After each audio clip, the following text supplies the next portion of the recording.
Audio Jungle.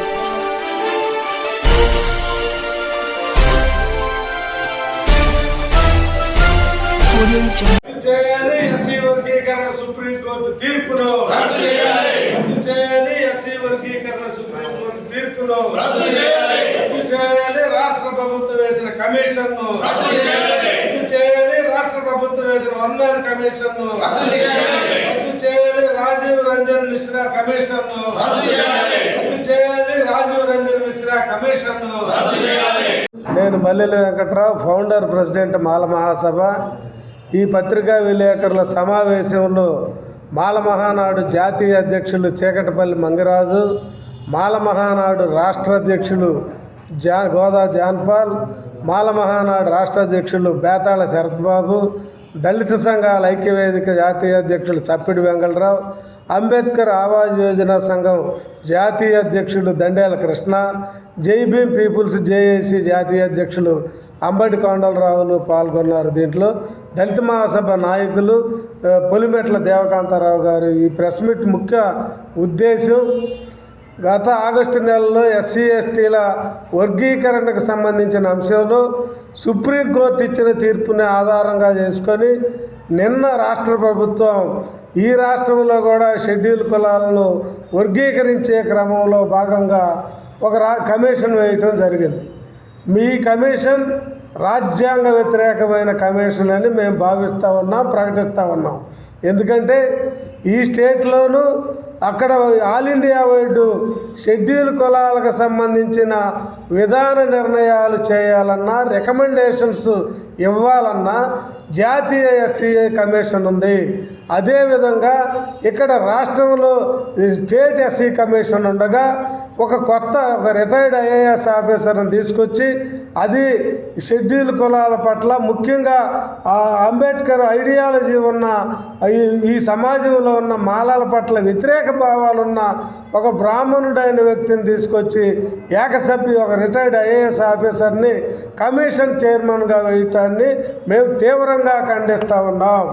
ఇదే ప్రభుత్వం గతంలో ఇక్కడ ఎస్సీ కమిషన్ వేసింది. ఆ ఎస్సీ కమిషన్కి ఎందుకు వీళ్ళు బాధ్యత అప్పచెప్పరు? జాతీయ కమిషన్ ఆర్టికల్ 338 ప్రకారం రాజ్యాంగబద్ధమైన సంస్థ. అది రాజ్యాంగంలో ఉండగా షెడ్యూల్ కులాలకు సంబంధించిన ఏ అంశాలు, ఏ ఎంక్వైరీలు చేయాలన్నా కేంద్ర ప్రభుత్వం నియమించిన రాజ్యాంగబద్ధమైన జాతీయ ఎస్సీ కమిషన్ ఉంది. అలా ఉన్నప్పుడు దాన్ని బైపాస్ చేసి, అతిక్రమించి కొత్తగా ఇక్కడ మరో రామచంద్రరాజు కమిషన్ లాంటి కమిషన్ని ఇప్పుడు ఈ రాష్ట్రంలో మరలా వర్గీకరించడాన్ని చేయటం అనేది పూర్తిగా ఖండిస్తున్నాం. ఇది రాజ్యాంగ వ్యతిరేకమైన చర్య. రెండో అంశం, ఇక్కడ జనాభా ప్రాతిపదిక మీద చేస్తామంటున్న ఈ ప్రభుత్వం ఈ ప్రభుత్వం దగ్గర ఏ జనాభా లెక్కలు ఉన్నాయి? కేంద్ర ప్రభుత్వం నియమించిన సెన్సస్ కమిషన్ మాత్రమే జనాభా లెక్కలు, కులాల వారి అయినా ఇతరత్ర లెక్కలు తీసే అధికారం కలిగి ఉంది. గతంలో టీఆర్ఎస్ ప్రభుత్వం తెలంగాణలో చేసిన జనాభా లెక్కల్ని కేంద్ర ప్రభుత్వం తోసిపుచ్చింది. బీహార్ రాష్ట్ర ప్రభుత్వం చేసిన బీహార్ రాష్ట్ర జనాభా లెక్కల్ని సుప్రీంకోర్టే కొట్టేసింది. 2021లో జనాభా లెక్కలు కరోనా వల్ల జరగలేదు. ఈ అన్నీ పెట్టుకొని ఏ డేటా లేకుండా 2 నెలల్లో ఎస్సీల యొక్క సమగ్రమైన నివేదికని ఏకసభ్య కమిషన్ సాధించగలుగుతుందా? ఇంకో ప్రధానమైన అంశం ఏంటంటే, ఈ కమిషన్ ప్రభుత్వం చెప్పు చేతల్లో ఉండే విధంగా ఉండేందుకోసమే ఈ కమిషన్ని నిన్న ప్రభుత్వం వేసింది.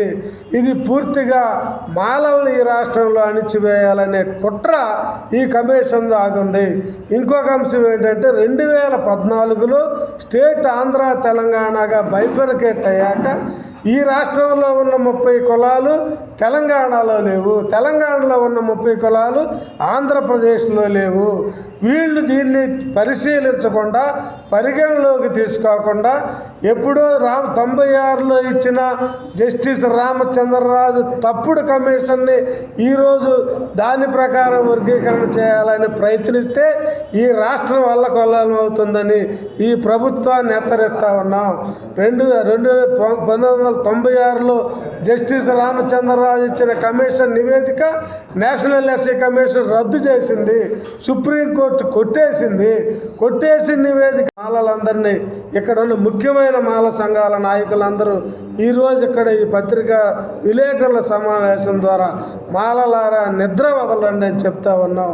ఈ ప్రభుత్వం ఈ కమిషన్ అడుగడుగున అడ్డుకొని ఏ జిల్లాలో కూడా తిరగనీయకుండా సమగ్రమైన నివేదిక వచ్చేంత వరకు ఈ రాజ్యాంగ వ్యతిరేక సుప్రీంకోర్టు తీర్పుని రద్దు చేసేంత వరకు కూడా ఈ రాష్ట్రంలో ఉన్న 1 కోటి మంది మాలలు రోడ్డు మీదకి వచ్చి అరెస్టులకైనా అది ఎన్ని త్యాగాలైనా చేసి ఈ వర్గీకరణ ఆపేందు వరకు కూడా మనం విశ్రమించకూడదని చెప్తూ ఇక్కడ సమాజానికి కూడా మిగతా పౌర సమాజానికి కూడా ఈ ఎంఆర్పిఎస్ బ్లాక్ మెయిలింగ్కి ప్రభుత్వం తలొగ్గి డిఎస్సి పోస్ట్ పోన్ చేసింది.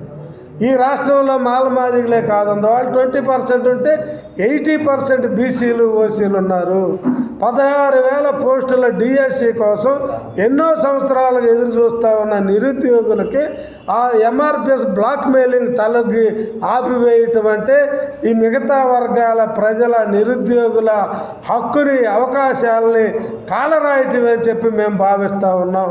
అందుకే ఈ 2 రాష్ట్రాల్లో ఎంఆర్పిఎస్ని ఈ ప్రజా వ్యతిరేక ఈ బ్లాక్ మెయిల్ ఎంఆర్పిఎస్ని నిషేధించాలని చెప్పి మాల మహాసభ డిమాండ్ చేస్తూ మిగతా బీసీలారా ఓసీలారా మీ బిడ్డల భవిష్యత్తు కాపాడుకోవటం కోసం సత్వరమే అన్ని నోటిఫికేషన్లు నిలిపేసిన డిఎస్సిని కూడా వేసేందుకోసం మీరు రోడ్డు మీదకి వచ్చి ఈ ప్రభుత్వాన్ని విద్యాశాఖ మంత్రిని ముఖ్యమంత్రిని నిలదీయాల్సిందిగా మాల మహాసభ మాల మహానాడు దళిత సంఘాల ఐక్యవేదిక తరఫున పిలిపిస్తూ ఉన్నాం.